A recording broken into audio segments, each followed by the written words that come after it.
my darling viewers, it's Jen here at Check Her Joy. This time I'm reviewing Hope Never Dies by Andrew Shaffer.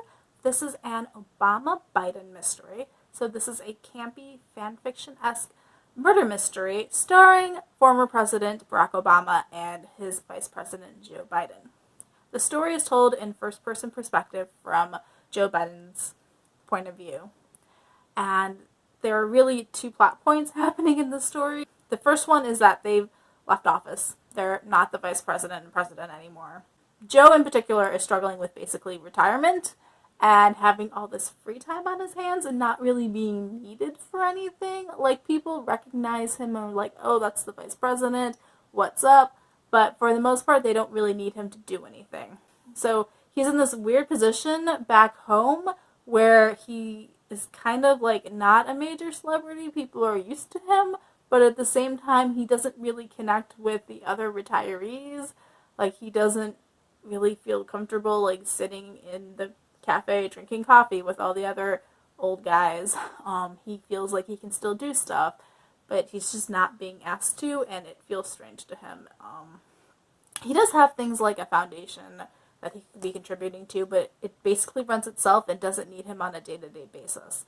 So he's just like, what is going on in my life right now? He's feeling isolated, he's feeling alone, and the fact that Barack Obama is on the news constantly, jet skiing and hanging out on yachts with movie stars is not helping, because the two of them haven't really spoken since they've left office, and they had this amazing bromance while they were working together, and now it's just kind of stopped, and Joe feels lost.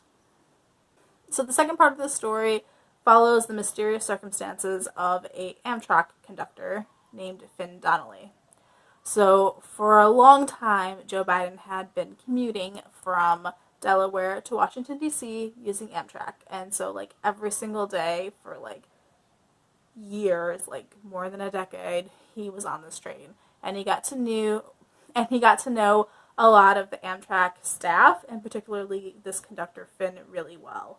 And the two of them were pretty much friends. Like, they talked about their families, they shared what was going on in their lives, and like, they were pretty close until Joe became vice president and isn't commuting from Delaware anymore, because now he's living in D.C.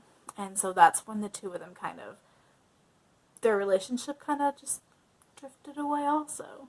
Joe finds out about his death when Obama mysteriously shows up in his garden in the middle of the night and passes on this information about how the Amtrak conductor had died, and he died with a, like, MapQuest directions to Joe's house on it. And it's a bit suspicious. And there's really no Secret Service to pass this off to anymore. So he's telling Joe, like, maybe you should get some bodyguards or something, because this seems a bit strange. We don't really know why he was trying to contact you or why he had your address. It's really weird, especially since he died on a train track, and it looks like maybe drugs were involved. So, like, this is all kinds of not great happening. So the police kind of don't want to investigate this too much. They're like, look, he's gone. It's an accident. There's no murder. The insurance company wants to label it a suicide so that they don't have to pay out. Joe hears about this, and it doesn't sit right. He doesn't think that Finn would ever, like, be a danger to him, to Biden. So Joe thinks the fact that his address was on Finn is more indicative of Finn trying to reach out and Joe failing him by not being there when somebody actually did need him. So he starts investigating why Finn died, what happened, what's up with the drugs, and getting into this, like, kind of crazy scenario and investigations of, like, what's going on. And so Joe just starts following all these clues, playing the private eye, and he ropes Obama into helping him. Basically, Obama doesn't want him getting into trouble, so he's like, let me help you, Joe, before you end up on the wrong side of the law. For the most part, this feels realistic and believable. Like, the things that are happening could actually be happening in the real world. The clues they're uncovering make sense. It's pretty logical. There's a few leaps of faith where you're like, I don't know that Obama or Biden would be doing this, but we're going to go with it for the campiness of this story. It is really funny. Some of the things they do are really ridiculous, like the fact that they are having a high-speed chase with a motorcycle down the highway. It's fun, and I love seeing their relationship, their buddiness to it, from their struggling in the beginning to kind of like hanging out again and like, oh yeah, I remember why we liked each other so much, and like this is actually amazing, and why haven't we been talking? It doesn't get too much into politics. There is definitely a like, hey, we were presidents and this is what our legacy should be, and now it's getting overturned and we're not like thrilled about that.